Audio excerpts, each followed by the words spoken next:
Hello, everybody. Thank you so much to Lamar Richardson for joining us today, who is also an incredible actor, but also producer in theater. Thank you so much, Lamar. Absolutely. Thank you for having me. It's a pleasure to be here. So let's start off with the origins of your career. How did the passion for acting come about in your life? Yeah, so I've actually always been a performer. I started very young doing plays in church, and we would do Easter programs, Christmas, Martin Luther King Day, etc.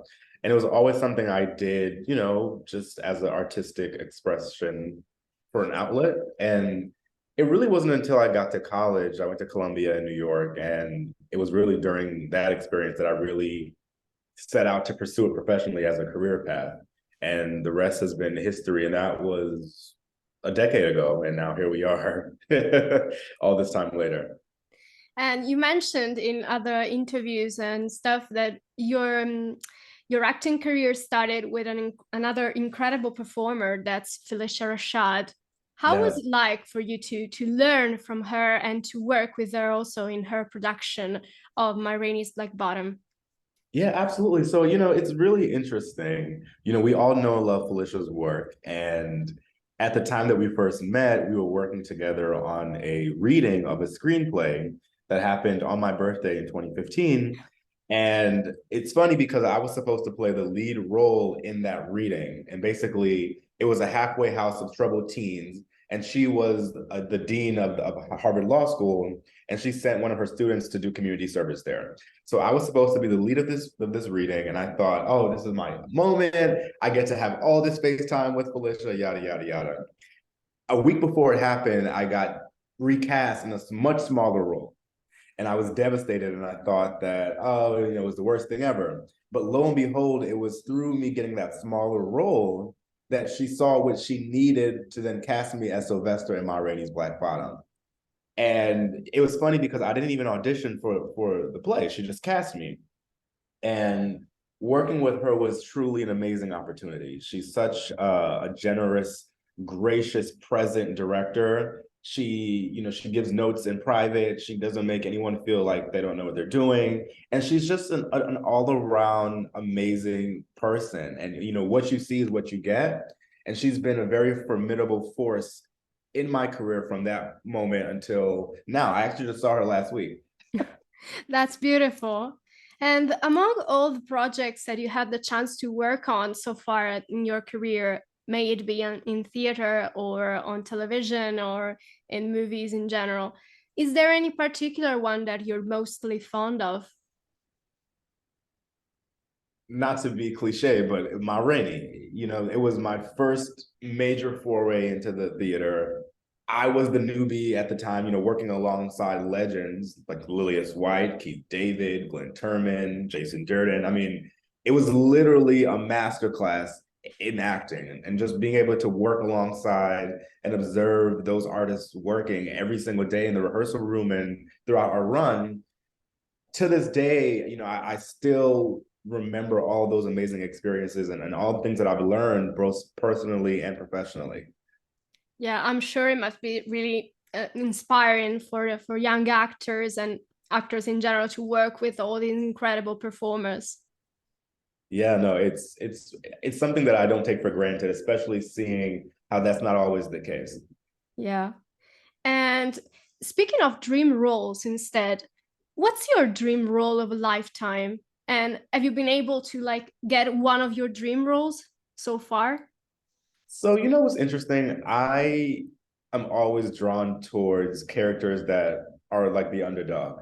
And even in Ma Rainey, Sylvester was an underdog. He had a stutter, and everyone underestimated him. And it was my job to stand up for him and to find redemption. And I think that as I've moved through my career, I always gravitate towards those type of projects and those types of roles.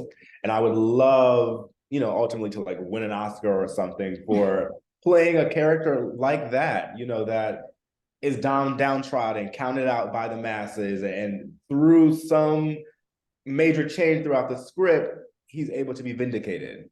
And for me to be able to bring that to life, to be able to be a representation for a segment of that demographic, I feel like that's the important work of an artist. You know, you're Yeah, giving voice to something that matters. And for me, it's not about the vanity. It's about doing meaningful work that lives on beyond me. absolutely. Totally agree with you. I mean, and on television, we had the chance to see you on one of, I think, one of the most popular drama series so around, which is FBI. Yeah. What drew you to this project, and if you can tell us a bit about the character you played on that show? Yeah, absolutely. So, you know, in New York, there are a lot of procedurals. You know, there are Law and Order, Bull, FBI, New Amsterdam, Blue Bloods, etc. So, as an actor, there are certain shows that are kind of a rite of passage. And, you know, FBI had been on that list for a long time. And it was really great to have this opportunity on the original FBI because, you know, now they're on to Most Wanted and International, but Yeah. that's the original iteration of it. And it was really cool because in my scene, I got to play alongside Zico Zaki, who's the lead of the show. And, you know, I was a young businessman on my way to work, and basically I observed him being mugged.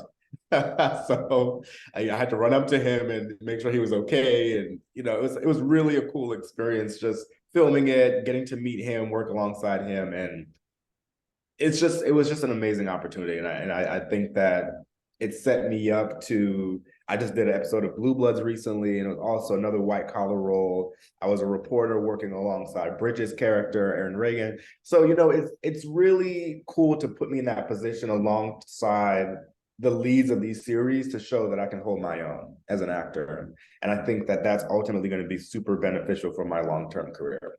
Absolutely. And is there anything that you can tease us about your role in the Blue Bloods finale, season 13 finale? Yeah, so I mean, Erin, you know, was running for DA, and she, you know, doing a press conference where she was saying that she's no longer running, and I'm one of the reporters grilling her and asking her why and what's happened, and then you know it leaves on that cliffhanger, which will then probably be readdressed in the following season. Great, great. And you've also had the chance to guest star on New Amsterdam as well, which is Yeah, another incredible medical drama series. And how so would you describe your experience on that show?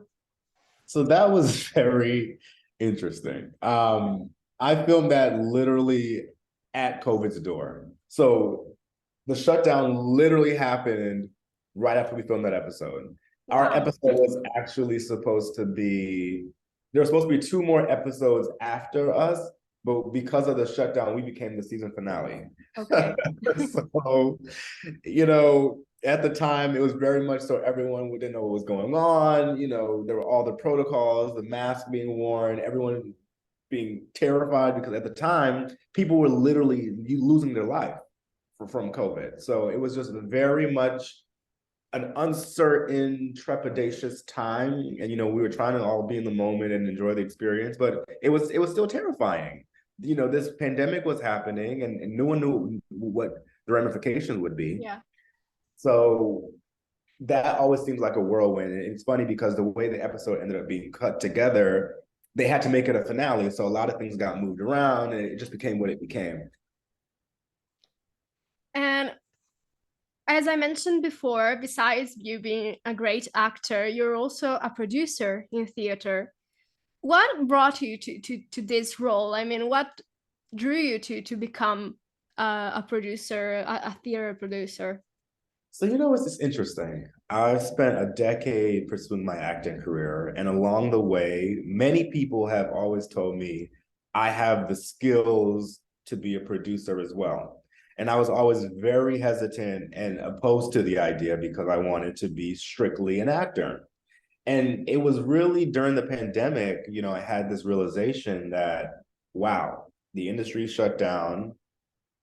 My work is literally tied to someone else's yes and to auditioning and waiting and auditioning and waiting.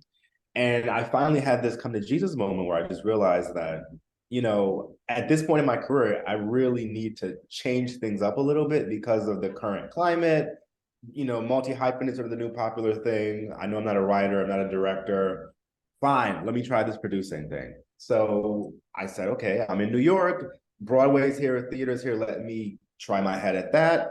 I reached out to lead producers, and I was given my first opportunity this past fall to make my debut as a co-producer of Death of a Salesman. And then Death of a Salesman led to New York, New York, and now New York, New York has led to The Wiz. So it's been a busy year.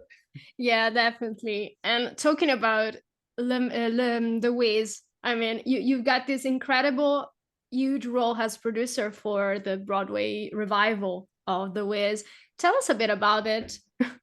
Yeah, so it's really exciting. It's actually starting as a tour this fall in Baltimore, which is where the original production started. And it's doing a major tour across the US, stopping in many cities, DC, Yeah. Charlotte, Atlanta, LA, before it lands on Broadway next spring. And it's really exciting because there's a lot of heavy hitters involved in the cast, the creative. So I'm really proud of it. We just announced recently that Deborah Cox is going to be involved, Wayne Brady's going to be involved.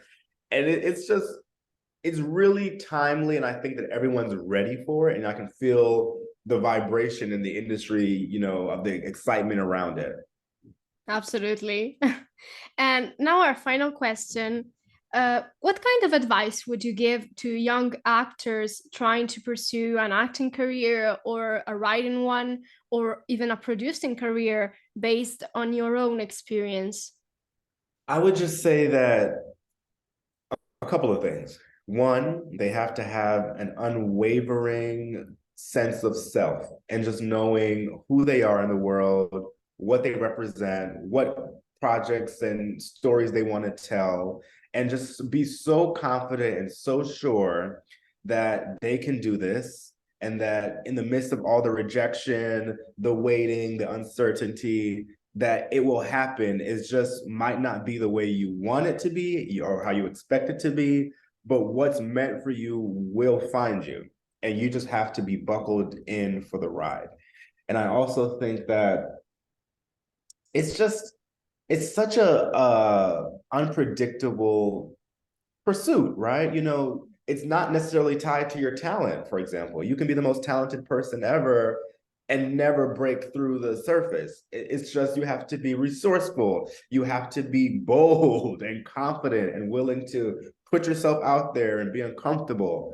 And I think that you can't be afraid to ask for anything, because the worst thing that can happen is you get a no or you get no response, whether that's submitting to an agent, whether it's trying to meet a director or pitch yourself to a writer. I mean, I've had to do it all, and I'm 10 years in, and it's really, none of this I would have imagined happening the way it did. And I'd be a liar if I said that that was the case. So I think that you just have to be flexible and be open to receiving whatever this industry has for you, because it will find you. Thank you so much, Lamar. It's been really great to have you here and to chat with you about your work.